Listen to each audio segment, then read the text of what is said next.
Chile in the late 1960s and early 1970s was a country on edge. The nation was grappling with deep social and economic inequalities that had been festering for decades. The streets of Santiago, the capital, were a microcosm of these disparities, with affluent neighborhoods standing in stark contrast to impoverished areas. The tension was palpable, and the air was thick with the desire for change. Rich and poor were very divided. The wealthy lived in opulent homes enjoying the best of what the country had to offer, while the poor struggled to make ends meet in overcrowded slums. This stark division was not just economic but also social, creating a chasm that seemed impossible to bridge. It was a new democracy, still learning how to work. The political landscape was fragile and the government was trying to find its footing amidst the chaos. Public squares were often filled with people voicing their frustrations and demands, hoping for a better future. Then came Salvador Allende, a powerful speaker who promised big changes. Allende was a charismatic leader who knew how to connect with the masses. His speeches resonated with the common people, and he quickly became a symbol of hope for many. Allende believed in socialism and wanted to help the poor. He envisioned a society where everyone had equal opportunities and access to resources. His visits to rural communities and interactions with the poor showcased his commitment to uplifting the marginalized. He wanted Chile's resources, especially copper, to help everyone. The copper mines, which were a significant part of Chile's economy, were largely controlled by foreign companies. Allende aimed to nationalize these resources to ensure that the wealth generated benefited all Chileans, not just a select few. Many Chileans, especially the poor and forgotten, loved Allende's ideas. His vision of a fair and just society struck a chord with those who had long felt neglected by the system. The enthusiasm for his policies was evident in the massive crowds that gathered to support him. He won the 1970 election, even though it was close. The election was a turning point in Chilean history. Despite the tight race, Allende's victory was a testament to the people's desire for change and their belief in his vision. This surprised everyone in Chile and around the world. The news of Allende's win sent shockwaves across the globe. It was a significant moment not just for Chile, but for the entire Latin American region. It was the first time a socialist leader was elected in Latin America. Allende's election marked a historic milestone. It was a bold statement that socialism could be achieved through democratic means, challenging the status quo. Allende's win showed that Chileans wanted change. The demonstrations and rallies in support of Allende were a clear indication that the people were ready for a new direction. They were tired of the old ways and eager to embrace a new future. But it also worried the rich people in Chile and the government in Washington, D.C. The wealthy elite in Chile saw Allende's policies as a threat to their interests, while the U.S. government was concerned about the spread of socialism in its backyard. The United States, fighting the Cold War, didn't trust Allende's socialist ideas. The Cold War context made the U.S. particularly wary of any socialist movements in Latin America. They feared that Allende's success could inspire similar movements in other countries. They didn't want a socialist country so close to the U.S. The proximity of Chile to the United States made Allende's socialist government a significant concern for American policymakers. They were determined to prevent the spread of socialism in the region. Allende wanted Chile to be independent and make its own choices. He was determined to chart a new course for Chile, free from foreign influence. His vision was for a sovereign nation that could determine its own destiny. This was a problem for the U.S. The idea of an independent Chile, especially one with socialist policies, was unacceptable to the U.S. They saw it as a direct challenge to their influence in the region. Things were about to get tough.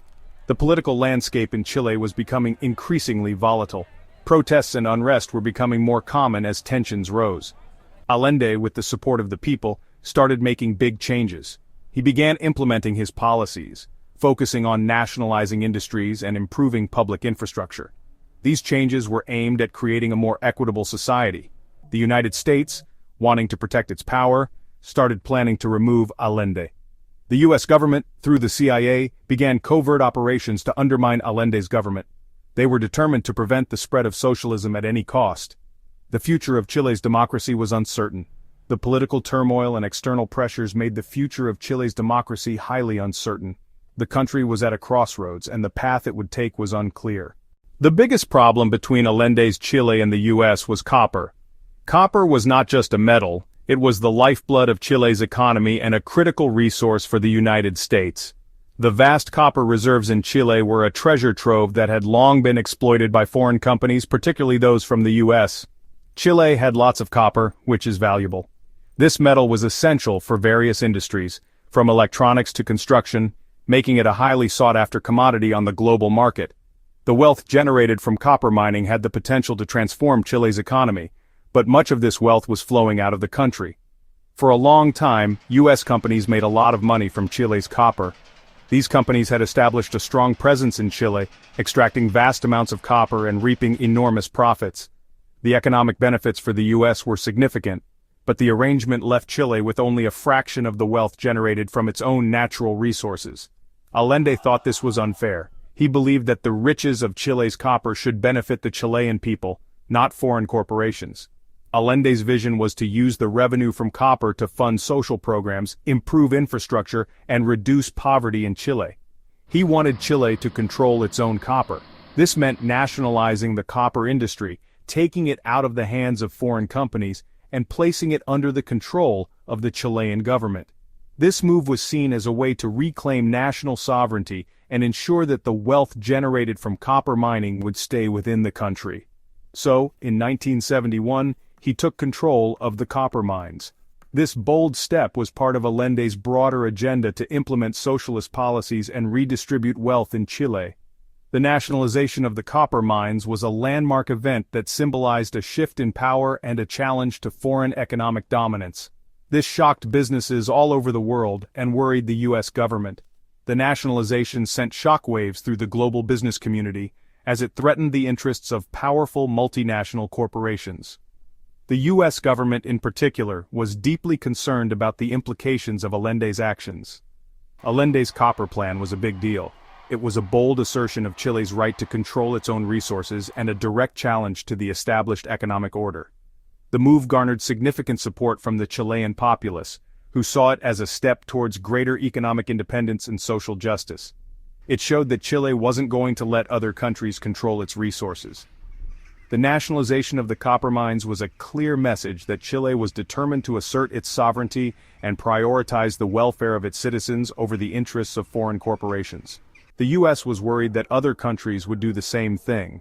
The fear was that Allende's actions would inspire other nations to nationalize their own industries, potentially leading to a wave of resource nationalism that could disrupt global markets and diminish US influence. The US was afraid that more countries would become socialist and challenge its power. The rise of socialism in Latin America was seen as a direct threat to US interests, and Allende's policies were viewed as part of a broader trend that could undermine US dominance in the region.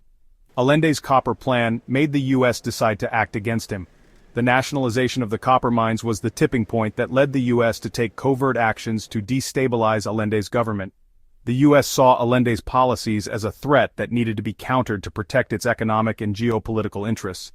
They started to plan secretly to cause trouble for Allende's government. The US government, through agencies like the CIA, began to orchestrate efforts to undermine Allende's administration, using a variety of tactics to create economic and political instability in Chile. Seeds of discord, US intervention, and the destabilization of Allende's government. After the coup, Chile became a scary place. Thousands of people were arrested, hurt, and disappeared. People were afraid to speak up. Families were terrified, wondering if their loved ones would ever come home. Many people wonder about the US role in the coup. Secret documents show that the US helped the military. The CIA was involved because they were worried about communism.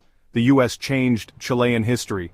People have different opinions about Pinochet. Some view him as a savior who rescued the country from economic collapse and political chaos.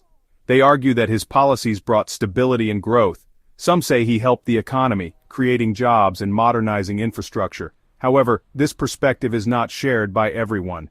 But many remember the terrible things he did. Thousands were tortured, disappeared, or killed during his regime. The pain and suffering of those years are still fresh in the minds of many Chileans. People are still fighting for justice. They march in the streets, hold vigils, and demand accountability for the crimes committed. They want to know the truth about what happened to their loved ones. The search for answers continues, as families seek closure and justice. Chile is still dealing with its past.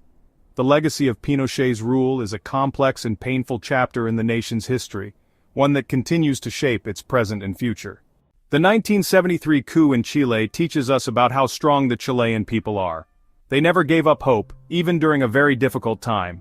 We need to remember this and protect human rights and make sure governments are honest.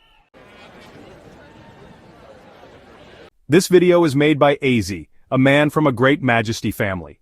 For 45 years, AZ has been in America, calling radio talk shows and sending almost 5,000 messages, trying to heal his two nations.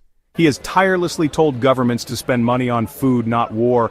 AZ hails from the last great royal family and is considered a hero of Iran. His family ruled their state with justice and lived in a castle. They freed Iran but did not take the whole kingdom. However, because of the oil found on their land, they were overthrown by England and its puppet king, Flavi.